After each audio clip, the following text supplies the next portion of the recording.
শুরু করছি বঙ্গভূমি। আর শুরুতে যে খবরের দিকে নজর রাখতে হচ্ছে, উপরাষ্ট্রপতি এবং বাংলার রাজ্যপালের বৈঠক নজর থাকবে। উপরাষ্ট্রপতির সঙ্গে সিবি আনন্দ বোসের বৈঠক, রাজ্যের আইন শৃঙ্খলা নিয়ে রিপোর্ট পেশ, নাগরাকাটা কাণ্ডের ব্যাখ্যা রাজ্যপালের তরফে। আরো বিস্তারিত আপডেট ইন্দ্রাণী রয়েছে টেলিফোন দ্বারা, আমাদের প্রতিনিধি ইন্দ্রাণী, কি খবর?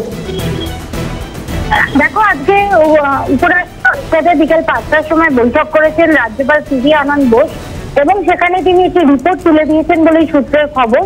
রাজ্যের আইন শৃঙ্খলা পরিস্থিতি নিয়ে সেই রিপোর্ট ছিল এবং সেই রিপোর্টে অবশ্যই মেনশন করা হয়েছে খগেন মুর্মু এবং শঙ্কর ঘোষের উপর যে সাম্প্রতিক আক্রমণ হয়েছে সেই বিষয়টি।